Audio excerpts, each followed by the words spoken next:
handle it. The book of Ruth. First of all, it's a story of history. There you see a timeline of judges. We're going to talk about Samuel versus Samson in their discussions. And there you see the Ruth story with question marks. They're not sure exactly where within the story it is, but we know it's on that timeline because Ruth 1 says, in the days when the judges ruled, there was a famine in the land. We read in the genealogy of Jesus, this is the genealogy that goes down to Joseph, Salmon, the father of Boaz by Rahab, and Boaz, the father of Obed by Ruth, and Obed, the father of Jesse, and Jesse, the father of David, the king. Boaz was the son of a harlot. And he ends up marrying a Moabitess. And I'm going into the details, suffice it to say, it was a story of history. It's part of the books of history, as we call it, some of the Old Testament books. It was a story of faith in a sinful world. We're going to be introduced to Ruth's father-in-law, whose name was Elimelech, which means the Lord is my king.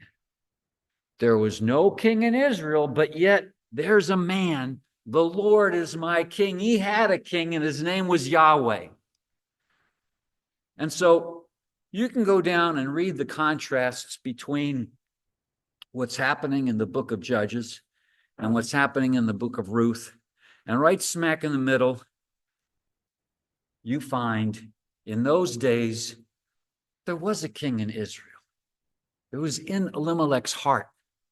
And some people managed to do what was right in God's eyes, even though everybody else in the nation has gone off the deep end. That's the light that's in the tunnel. That's the redemptive story of Ruth. So it's a story of history. It's a story of faith in a sinful world, and it's a love story. I'm sure many of you, probably all of you, have read the story. It's a story of Ruth becoming a widow. It's a story of Ruth being loyal to her mother. The two of them go back to Bethlehem, and we see Ruth is going to honor her mother by doing the gleaning and bring whatever kind of food back. And she runs into Boaz, and Boaz runs into Ruth, and the two get married. So it's a love story. It's also a story of God's grace and redemption. We'll see 85 verses. The name of God is mentioned 22 times. The notion of being redeemed or redemptor or a kinsman redeemer 23 times in 85 verses. So you can see where it's a story of grace. It's a story of God's redemption. It's the story, we're going to introduce the notion of the kinsman redeemer and go back to Deuteronomy to see where it all came from. It's a story of prophecy. Of course, everybody's ears go bing on prophecy, right? Quick commercial. Wednesday evenings, we shifted gears. We started Wednesday evening talking about the prophecies that are inside Daniel. When we're done with those, we're going to talk about the wars that are inside Ezekiel. And I'll tell you, read your news. And then after that, we're going to fill in the blanks, and we're going to take a verse-by-verse study of the book of Revelation. That should take us right through the rest of the year because we always shut down for summertime. But the book of Ruth is also a book of prophecy. Well, where do you get that, John? I've read that book before. Naomi is a picture of Israel. And what happened to Israel between the year 70 and 135 AD? In the year 70, their temple was destroyed. In the year 135, the entire city was deported, and they were deported from the land of, at that point, it was called Palestine. Just like Naomi, she and her husband deported themselves, just like the two of them left. And once 70 AD comes and goes, and 135 AD comes and goes, we now have the church history and the story of redemption. Jesus Christ, he said, I will build my church, and the gates of hell shall not prevail against it. And Israel has been locked out of the land of Israel. Say, okay, in 1948, they got the real estate back.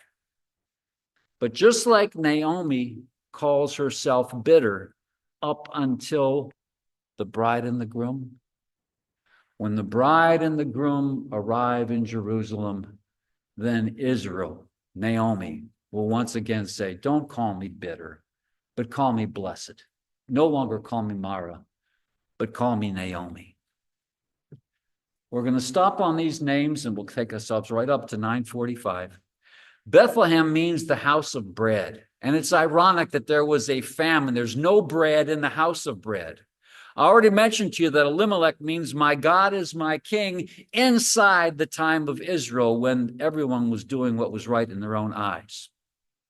Moab means of my father. Moab was the illegitimate son of Lot and one of his daughters. But Psalm 108 calls it God's wash basin. And in God's wash basin, Ruth comes from being a Moabitess to becoming a proselyte. She becomes a Jewish girl. And through Ruth, baby Jesus is born. I mentioned to you Naomi, how she changed her name from pleasant to bitter and back again to pleasant. And we see those two boys, Mahlon and Chilion, and we're going to stop right there on Mahlon and Chilion. One's name means sickly, the other names mean pinely, and I'll just say sick and tired. I'm going to give Elimelech and Naomi the benefit of the doubt. I'm going to say there they were in the land of Israel, in the tribe of Benjamin. Keep in mind the Benjamites are sodomites, and it's just a really ugly scene. And they named their kids Sick and Tired because they must have been sick and tired of the carryings on that was in the nation of Israel. And they said, we're getting out.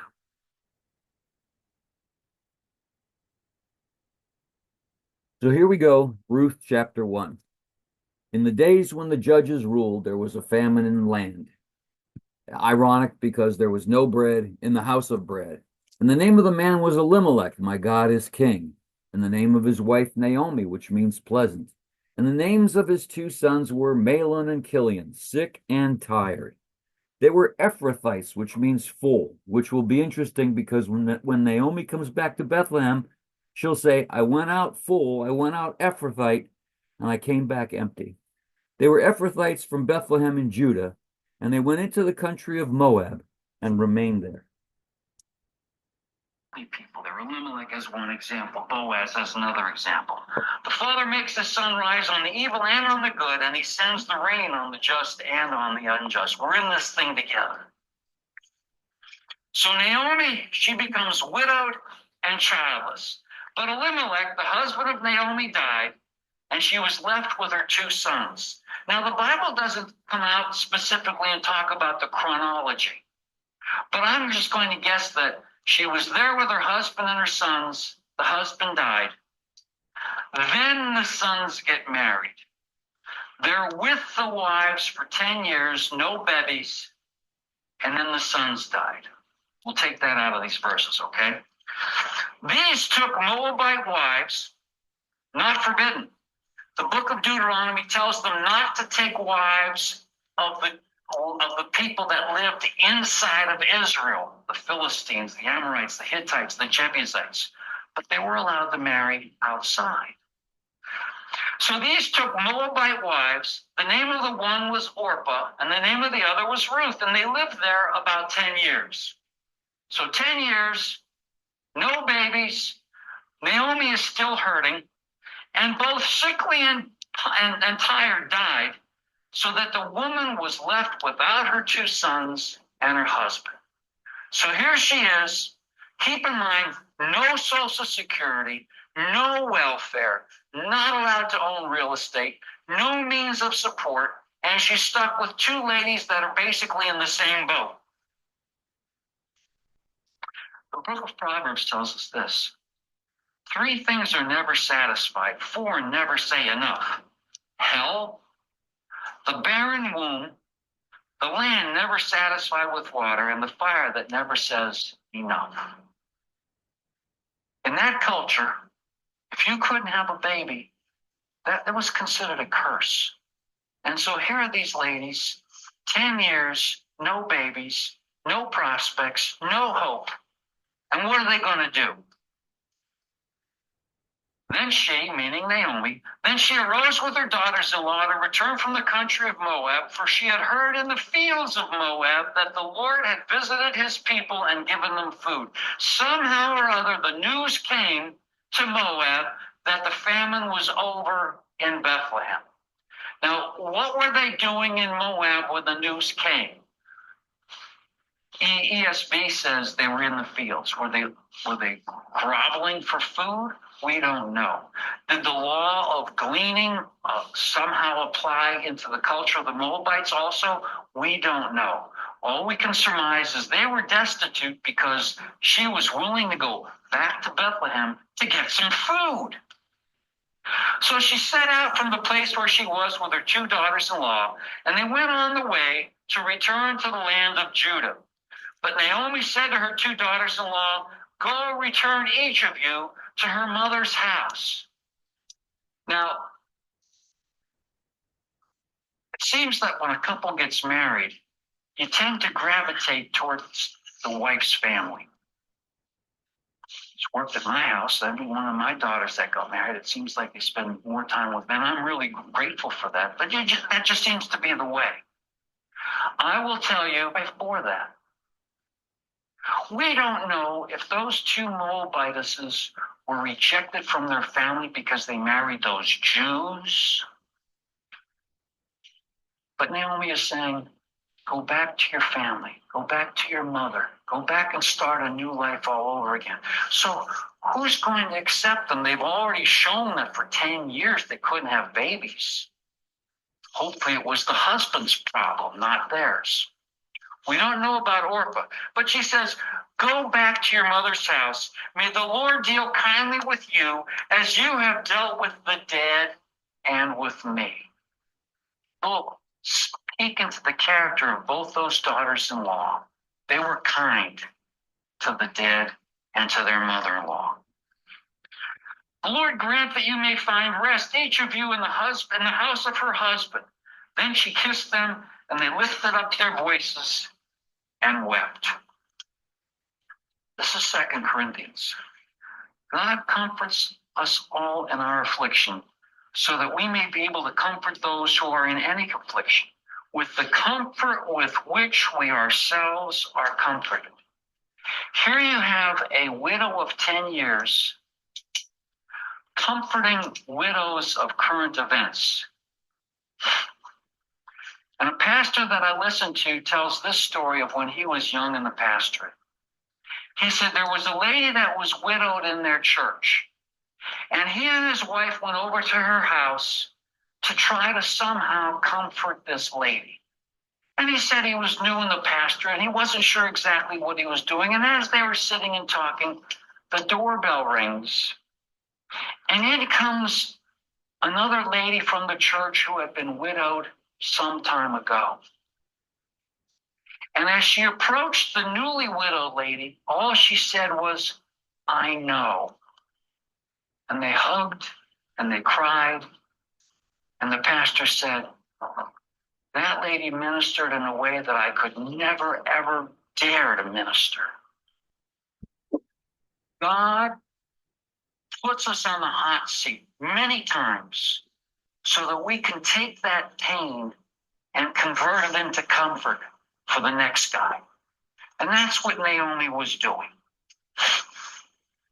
And they said to her, "No, we will return with you to your people." But Naomi said, "Turn back, my daughters. Why will you go with me?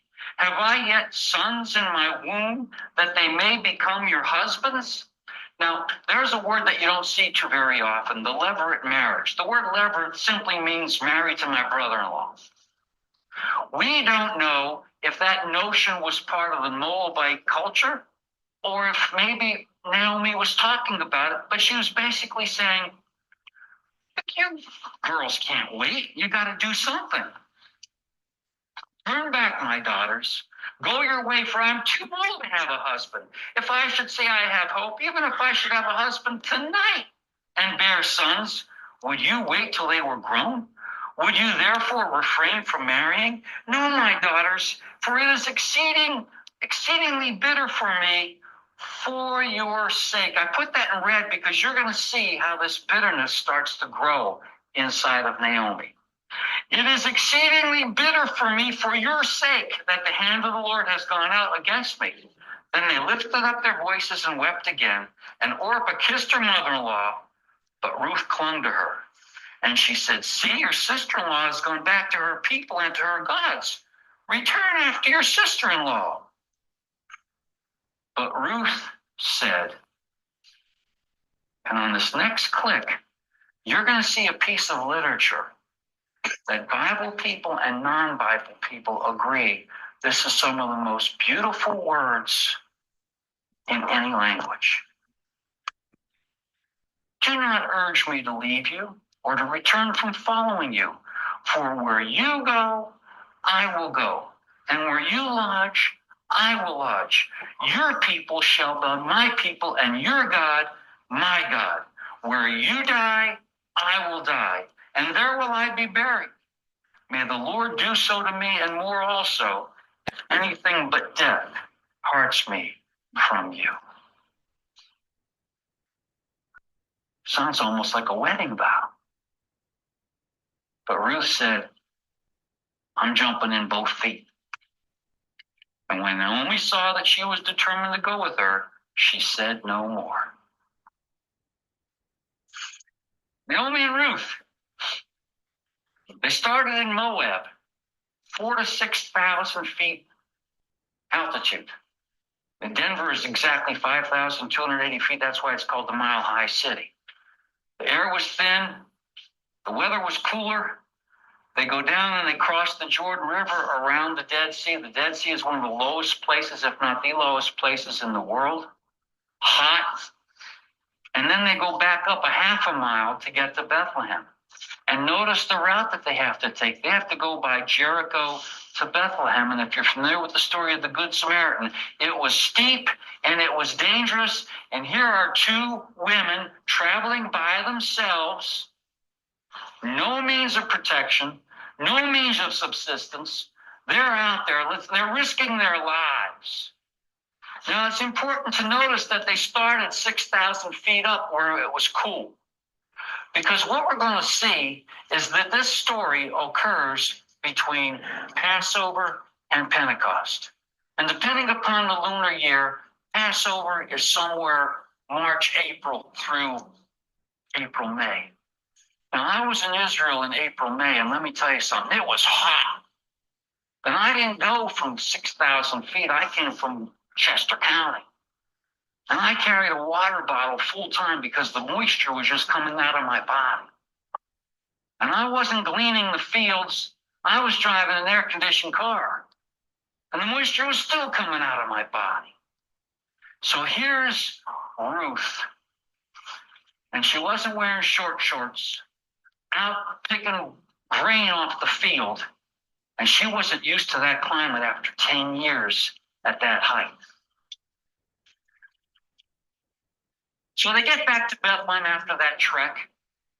And Naomi says to her girlfriends when she gets there, do not call me Naomi. And you see Eeyore in the top right. Do not call me Naomi. Call me Mara. Do not call me pleasant. Call me bitter. For the Almighty has dealt very bitterly with me. And I want you to notice, the Almighty has dealt very bitterly with me. Contrast to what we just read where she said, I'm bitter for your sake. And now you're going to see me, myself, and I. I went away full. I went away an Ephrathite. I went away full, and the Lord has brought me back empty. Why call me Naomi when the Lord has testified against me and the Almighty has brought calamity against me? Eeyore's famous quote, oh me, oh my. And there's Naomi. When we say Naomi at the end of the story is a very different woman. She's not going to be Mara anymore. She's going to be Naomi. So Naomi returned, and Ruth the Moabitess, her daughter-in-law, with her, which returned out of the country of Moab, and they came to Bethlehem in the beginning of the barley harvest. If you're studying the Levitical sacrifices, you have Passover, and then the Feast of First Fruits. In the time of Jesus' death, the Feast of First Fruits, the high priest was supposed to wave that first sheaf, the first grain offering, the first barley in the temple. And that's when they arrive at Bethlehem, at the beginning of the barley harvest. That brings us to chapter 2. Naomi had a relative of her husband's, a wealthy man. Start that over again. Naomi had a relative of her husband's, a worthy man of the clan of Elimelech. Now, I don't know why translators tinker with the original language. The words in Hebrew are, and they're also the same words in the King James, a mighty man of wealth. So where do you get the name Boaz? Mighty. He's a strong, wealthy man. He's a good catch. Now keep in mind, this is the narrator telling us this. This is not Naomi talking to Ruth. You're not going to see Naomi and Boaz's name being brought up between those two until later in the chapter, verse 20. So, as an aside, the narrator says, oh, by the way, there's this relative named Boaz. And Ruth the Moabite said to Naomi, let me go to the field and glean among the ears of grain after him in whose eyes they shall find favor. And she said to her, go, my daughter. Now, we're going to see the law of gleaning. And the law of gleaning says that you should not pick up all of the grain, but you should leave some leftovers for the poor and the foreigner. Well, Ruth went 2 for 2. She was both poor and a foreigner. And she's saying, maybe somebody will let me pick grain in her field. Maybe I would find grace, I would find favor that somebody would let me to do that. And of course, I mentioned in the introduction, it's the same word when we read in Genesis chapter 6, Noah found favor, Noah found grace in the eyes of the Lord. And what we're going to see some attributes coming out of Ruth, and that's why I would recommend Ruth as a baby's name. She was a humble lady. She was a hard-working lady. She had regard for her relatives that were also in need, but she was also the object of the providence of God. So she departed and went and gleaned in the field after the reapers, and she happened. Providence of God. She happened to come to the portion of the field belonging to Boaz, who was of the family of Elimelech. Now, we're going to cover some of the little Leviticus and some of Deuteronomy here. The kinsman redeemer. Some of this you're familiar with. And that's Matthew chapter 22 and Genesis chapter 38. Matthew chapter 22 is where the Pharisees come and they talk to Jesus and they say, hey, one guy married this lady and he died, so his brother took over and he died. They went through 7 brothers, and who's going to be the husband in the time when they go to heaven? And Jesus said, you're all wrong. There's not going to be marriage in heaven. But that's referring to this levirate marriage. Genesis chapter 38 talks about Judah. And Judah had 2 sons, and Onan. Well, married Tamar and he died. Onan was the brother, and he picked it up, and he wasn't interested in the son being named after so he decided that he wasn't going to allow his seed to enter into Tamar.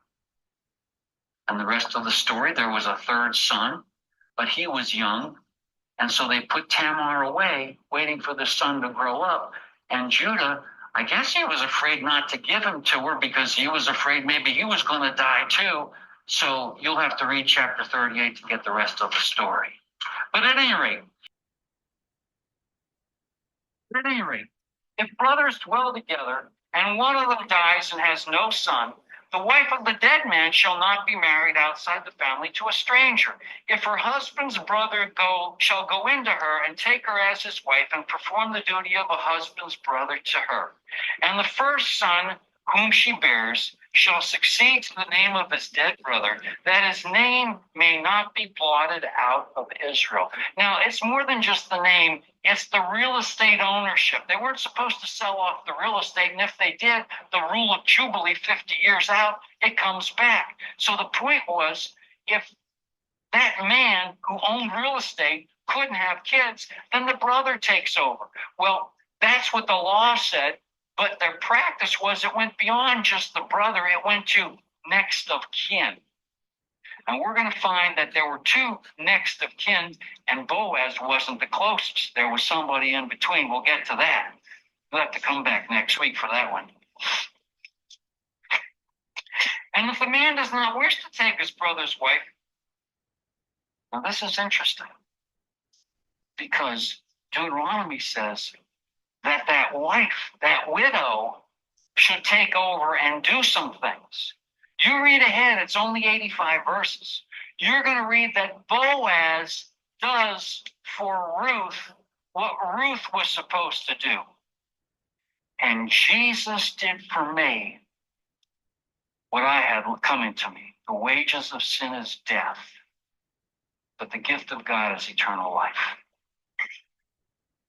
Ruth was a wonderful lady.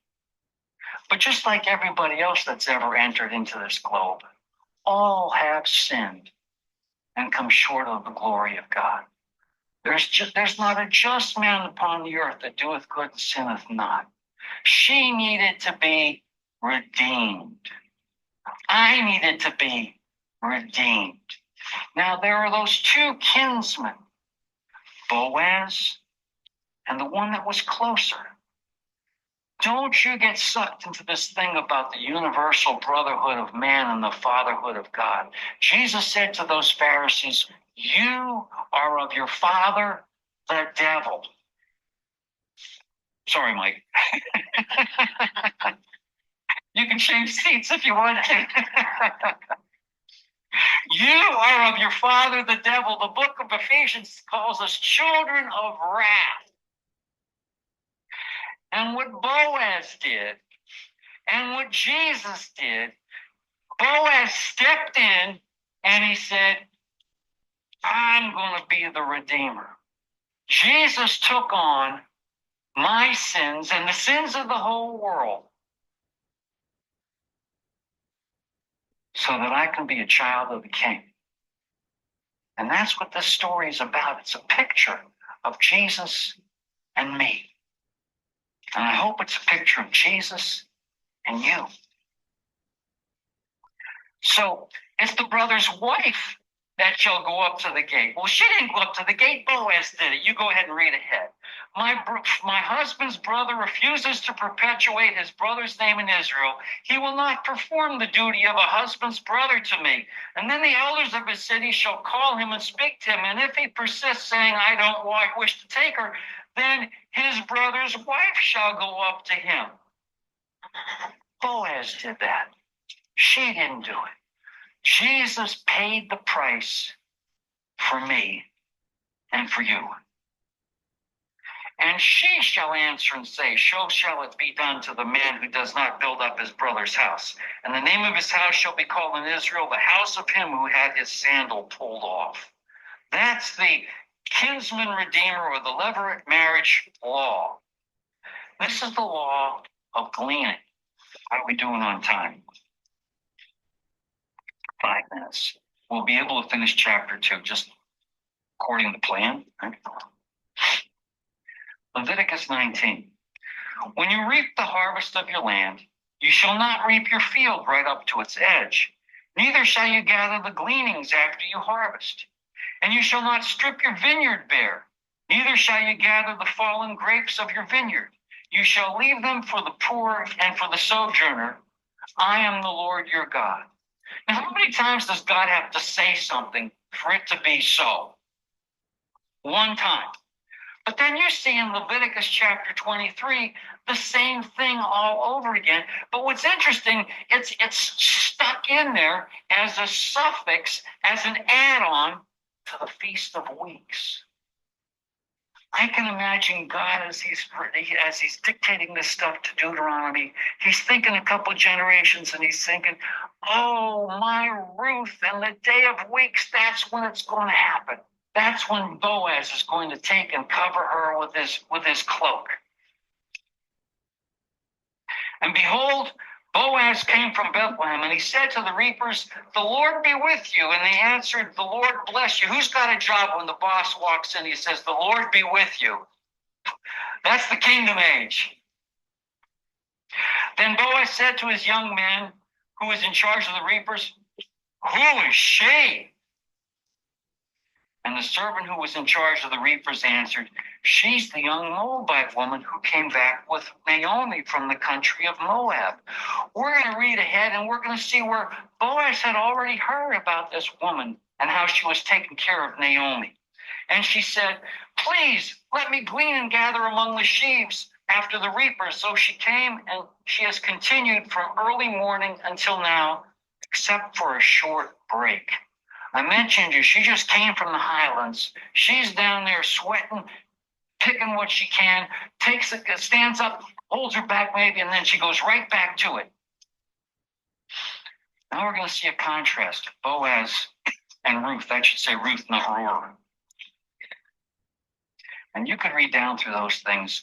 Boaz was a mighty man, a man of wealth. He had his workers. He was in charge. So he wasn't just ordering his workers. He ordered her to stay with. The Bible tells us, "And if I be lifted up, I will draw all men unto me." He was drawing her to him. And there's one point that I want to come out, make 2 clicks before I get there. Ruth paid attention to him. She respected him. She acknowledged his kindness. And this is a picture of a sinner coming to salvation. And there's one notable difference, because after all, Boaz was human. And it's right there. He commended her for the respect of her mother-in-law. The Bible tells us he commended, or he proved his love toward us, in that while we're yet sinners, Christ died for us. Christ died for the ungodly. He saw nothing good in me. All of our righteousnesses are as filthy rags, Isaiah tells us.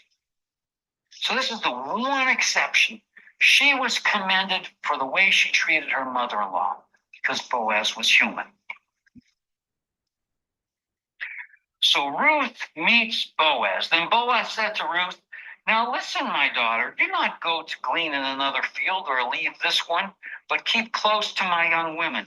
Let your eyes be on the field that they are reaping, and go after them. Have I not charged the young men not to touch you?" Keep in mind, this is the time of Judges, where men did what was right in their own eyes.